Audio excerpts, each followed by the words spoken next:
पूर्वी beauty and fashion में आपका स्वागत है। मैं हूं उत्पल चौधरी। आज हम बात करेंगे, क्या आईवीएफ के दौरान बोटॉक्स करवाना सही है। तो आइए शुरू करते हैं आज का वीडियो। लेकिन उससे पहले बोलना चाहूँगा, चैनल को आपने अभी तक सब्सक्राइब नहीं किया है तो चैनल को सब्सक्राइब कर लें, बेल आइकॉन की घंटी बजा दें जिससे हमारे आने वाले नोटिफिकेशन सबसे पहले आपको मिले। तो आइए शुरू करते हैं। आज के समय में बढ़ते इनफर्टिलिटी की समस्या में माता पिता बनने के लिए कई लोग आईवीएफ ट्रीटमेंट का सहारा ले रहे हैं। हालांकि आईवीएफ ट्रीटमेंट के दौरान महिलाएं कई तरह के मानसिक और शारीरिक प्रक्रियाओं से गुजरती हैं। यह एक मुश्किल लेकिन काफ़ी प्रभावी प्रक्रिया है उन कपल्स के लिए जो नेचुरल तरीके से कंसीव नहीं कर पाते हैं।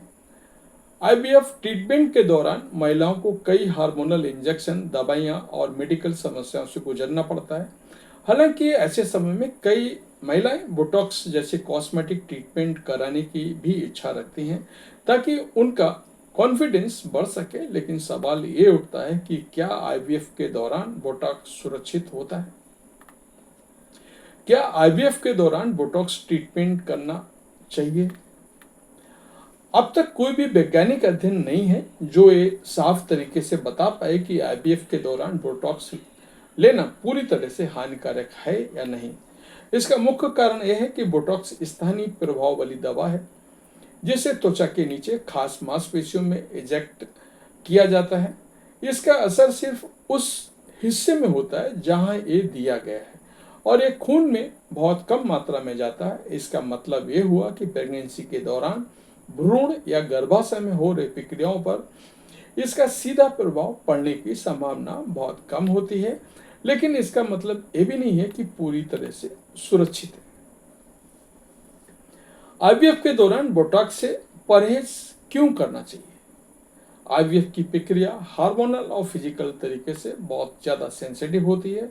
इस समय महिला का शरीर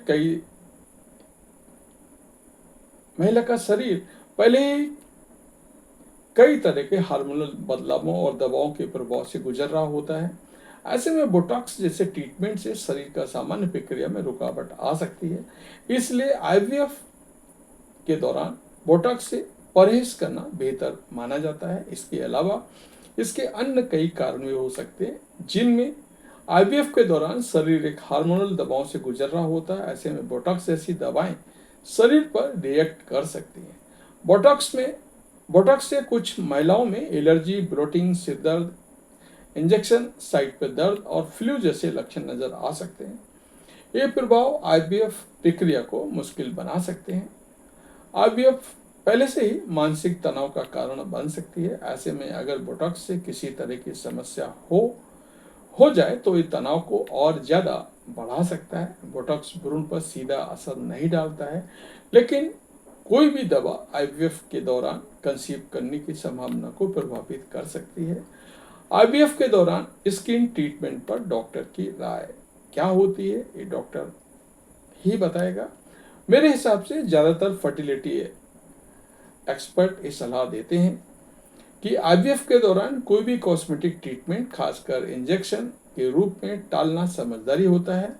उनका मानना है कि इस समय पूरी तरह से शरीर में बदलाव होने वाली प्रक्रिया को सपोर्ट करने का है, ना किसी नए ट्रीटमेंट को करवाने का।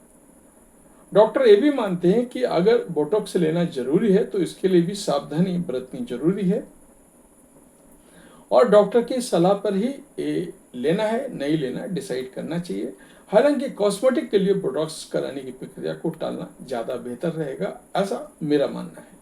आईवीएफ एक बहुत ही सेंसिटिव, महत्वपूर्ण प्रक्रिया है जिससे महिलाओं को अपना खास ध्यान रखने की जरूरत होती है। ऐसे में हर दवा, ट्रीटमेंट और लाइफस्टाइल में होने वाले बदलावों को सोच समझकर अपनाना जरूरी होता है। बोटॉक्स एक सुरक्षित और प्रभावी कॉस्मेटिक ट्रीटमेंट हो सकता है, लेकिन आईवीएफ के दौरान इसे लेने से बचना चाहिए, ऐसा मेरा मानना है।